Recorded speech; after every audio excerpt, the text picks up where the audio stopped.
Let us first pray our protection prayers in the name of the Father, and of the Son, and of the Holy Spirit. Amen. Heavenly Father, we thank you for gathering us this evening. We thank you for the ministry of exorcism and spiritual liberation that you have given your church.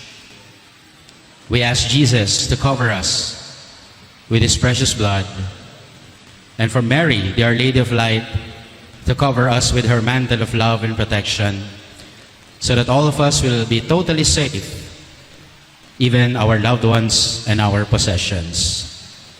We ask Saint Joseph to protect us, Saint Joseph, the terror of demons, to be with us, and may the archangels Michael, Gabriel, and Raphael defend us always from the evil one.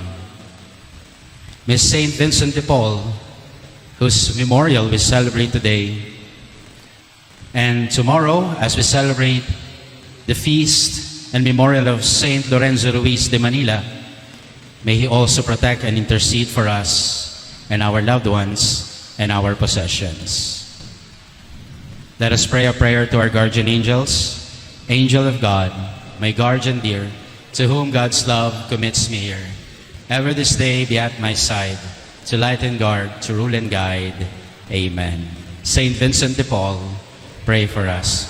Our Lady of Light, pray for us. In the name of the Father, and of the Son, and of the Holy Spirit. Amen. Good evening po sa inyong lahat. Ang nakita niyo pong karatula, para po kayo imbitahan dito, ay exorcism. Tama po ba? Sa totoo lang po, front lang po iyon. Para lang umattend kayo.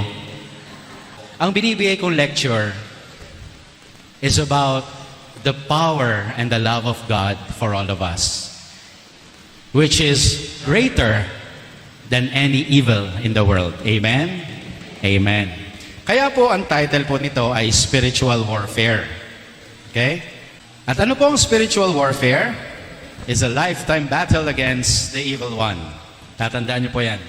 Na lahat tayo, meron tayong laban o meron tayong pakikipagtunggali sa mundong ito. Okay? Kapag inaantok po yung katabi ninyo, sign yan na pinatutulog siya ng dyablo. Yeah, totoo yun. Kasi ayaw ng dyablo na makinig kayo sa akin. Tandaan nyo. Lalo na yung mga albularyo dito, umanda kayo. Patutulugin talaga kayo. Yung mga naniniwala sa tawas at lahat pa.